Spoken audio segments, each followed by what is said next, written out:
Okay, so now we need our handle on the side. Now I'm still a fan of these, even though some slot machines don't have them anymore. So we'll come back here to a side view. We're going to select a disk, and right up about here, we're going to create our base like that. Okay, and then we're going to move it over.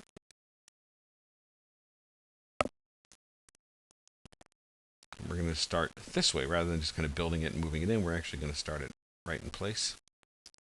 Go to polygon mode, select this. And we're going to start doing our bevels. We're going to just come out a little bit and in. Okay, that's going to be our rubber trim. Right click the bevel again, come in a little bit. Kind of bring it back and down in. And then we're going to come in a little bit more. Like that. Pull it out and in a little.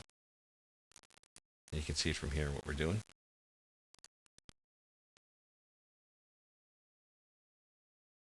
It's a nice little bevel. And then we're going to bring this one in. And this will be beginning our grip. There we go. And we'll bevel this one in a little bit.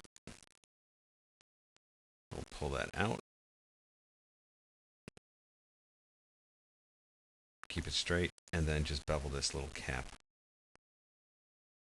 And I'm watching all views just to make sure we're not offset too much on either end.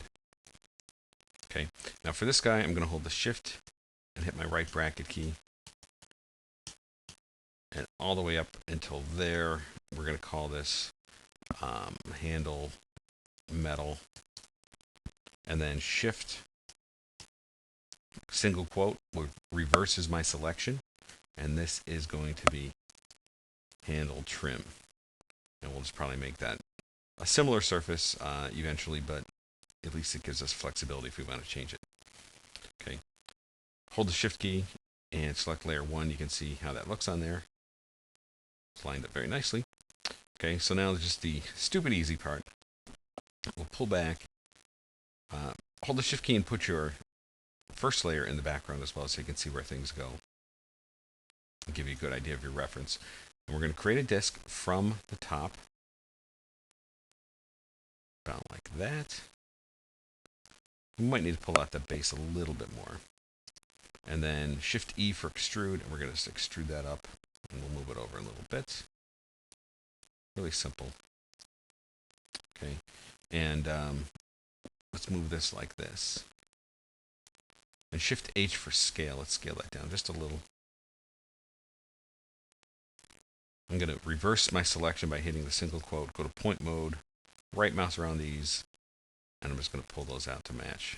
Deselect. Single quote to bring that selection back here. This view here, period key to move in, and we're just going to stick that in there.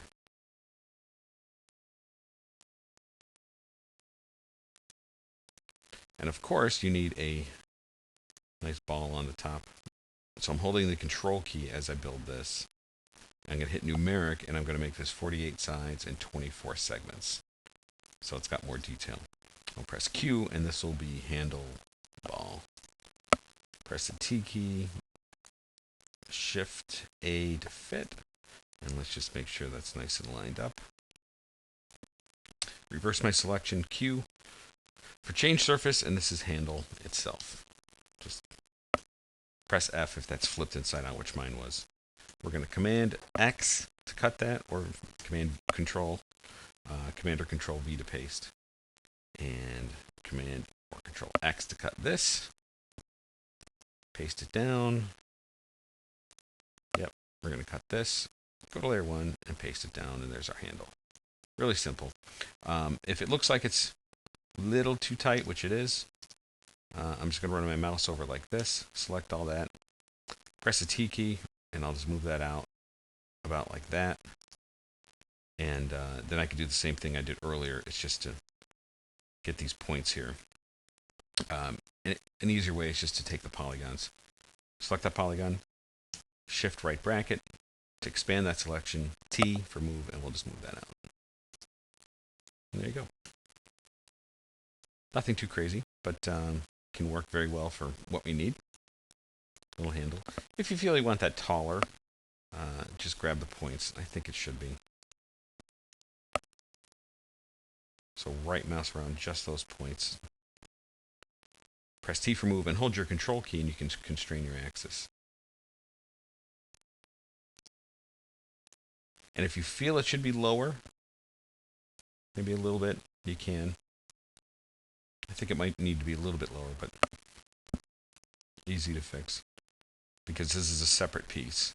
And this is one reason I don't actually, people ask, do you boolean and stencil all these in and cut them in? Not if I don't have to.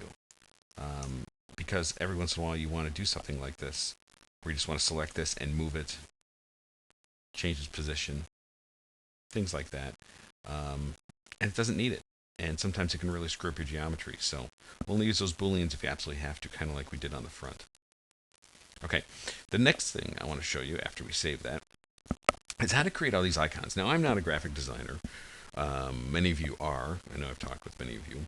And certainly don't have access to some of these cool graphics and not necessarily have the talent to make them and draw little fun icons. But there's a way you can do it if you are like me, where you can't build them yourself in an illustration program like Adobe Illustrator or an art program like Photoshop or Corel Painter or something. So what you can do is go to your text, okay, and just type a few letters, right? Open up numeric, and most of you should have these kind of fonts on there, but a lot of people don't ever use them. Go all the way down to your font list. I'm going to select it and then pull it back up so you can see it. For instance, Wingdings, or this Zap Dingbats, it actually creates little font icons. Webdings works real well too. So what you can do is, here's A, B, C, C, D, E, and some of them won't work. You saw an error there. But then there's Shift A, Shift B, Shift C, 1, 2, 3, 4. Okay, and then you can try one of the others, like Webdings. Here's a 5. There's A, B, C, D, E, F. Okay, these are great graphics. And what can I do with these? Well, much. Let me just take this and delete these. That one too. Okay, press F2. If you take a look at the bottom here, press T, move that down, I'll move it out.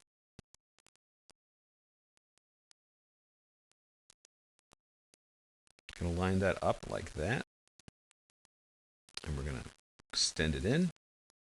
Press Q, and this is bottom stencil. Okay, reverse my layers by hitting my single quote key, Shift R, Z, stencil. This is called bottom stencil. Click OK. You can see it working. And make sure you save before you do this, because it could definitely give you an error, can lock up your system. It's a lot of detail. And basically what we're doing here is just creating some font designs and using those as elements rather than worrying about painting graphics. Now I'm going to do the same thing for the actual reels. Now that one didn't stencil too well, and that's pretty normal. That can happen, and that's what I was talking about, that sometimes it doesn't want to work. See that? Not real exciting. Okay, so if that's the case, it looks like I was flipped inside out there. It did its own kind of thing. And if that's the case, that's okay, because every once in a while you just need to do things a little bit differently. But the idea here is that without creating a number of different graphics, you can very easily create your own designs just by using some of these fonts. So let's move on to the next video, and I'm going to pull up the ones I've already created, and we're going to use them for the spinning reels in here.